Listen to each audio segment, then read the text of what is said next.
আধিপত্য বিস্তারকে কেন্দ্র করে এই হত্যাকাণ্ডটা সংঘটিত হয়েছে। ওরা গুলি করে মেরে ফেলাইছে।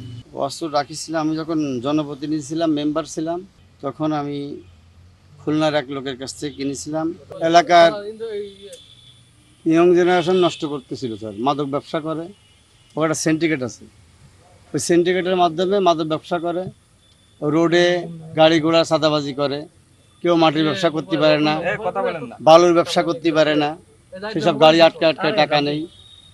তারপরে আমাদের এলাকার যেসব ইয়ং জেনারেশন, তাদের বাপ মারা আমি নালিশ করি, তোমার ছেলেরা ওদের সাথে মেশে ছেলেপেলেগুলো তো নষ্ট হয়ে যাবে। তখন ওরে ওইসব ছেলেপেলে বললি, ও আবার আলিয়ে এসে আমারে গালি বন্ধ করে, গালিগালাজ করে, মা বোন তুলে গালিগালাজ দেই। তো একের পর এক আমি সবসময় ওরে বলি, তোমার সাথে আমার কোনো দ্বন্দ্ব নেই, তুমি আমার গালিগালাজ করো কেন? তখন বলে, এখান কি ছেলে ভালো হয়ে যায়। আমি তোমার ক্ষতি করিনি কোনো, তোর হিসেব আমরা পরে করতেছি।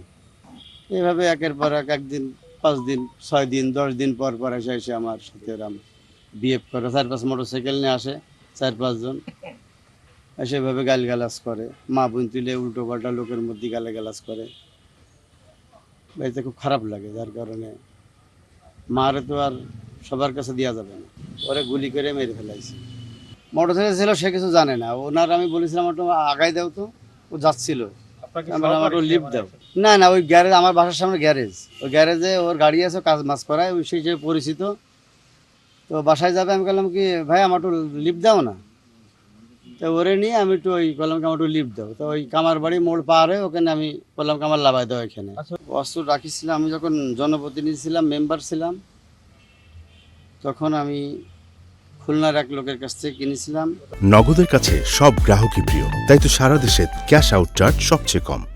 গত 5ই জুন আমাদের এখানে উপজেলা নির্বাচন হয়। সেই নির্বাচনের পরের দিনই 6 তারিখ রাতে, দিবাগত রাতে 12টার পরে 7 তারিখ পড়ে গেছিল, 7ই জুন রাত 12টার পর বাহাদুরপুর তেঁতুলতলায় আলী হোসেন নামের এক যুবককে আততায়ীরা গুলি করে হত্যা করে।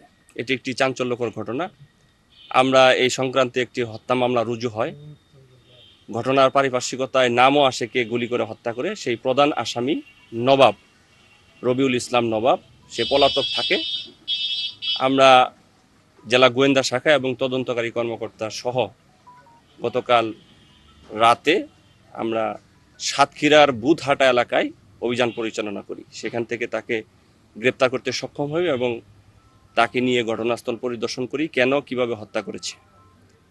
তো আমাদের মাননীয় পুলিশ সুপার, অতিরিক্ত ডিআইজি প্রলয় কুমার জোয়ারদার বিপিএম বা পিপিএম মহোদয়ের নির্দেশে আমরা তদন্ত কার্যক্রম শুরু করি এবং তাকে গ্রেপ্তার করে প্রাথমিক জিজ্ঞাসাবাদে যেটা আমরা জানতে পারছি, যে এলাকায় আধিপত্য বিস্তারকে কেন্দ্র করেই তাকে গালাগালি করে, মা বাপ তুলে, এই কারণেই সে রাগান্বিত হয়ে, ক্ষিপ্ত হয়ে তাকে হত্যার পরিকল্পনা করে এবং ঘটনার দিন একটা মোটর সাইকেল যুগে তারা ঘটনাস্থলে যায় এবং তার 15 বছর আগের থেকে একটি অস্ত্র তার হেফাজতে ছিল, অবৈধ অস্ত্র। সেই অস্ত্র দিয়েই তাকে গুলি করে হত্যা করে এবং অস্ত্রটা পার্শ্ববর্তী তার শ্বশুরবাড়ির একটি বাসার পাশে একটি পরিত্যক্ত বাসায় ফেলে রাখে। সেখান থেকে কিন্তু আমরা ঘটনার পরেই আমরা একটি গোপন তথ্যের ভিত্তিতে সেখান থেকে উদ্ধার করতে সক্ষম হই। এছাড়াও ঘটনায় ব্যবহৃত যে মোটর সাইকেলটি, সেই মোটর সাইকেল যে ব্যবহারকারী দীপক, তাকে আমরা শনাক্ত করতে সক্ষম হই এবং পালবাড়ির তার বাসার থেকে আমরা মোটর সাইকেল উদ্ধার করতে সক্ষম হই। দীপক এখনো পলাতক রয়েছে।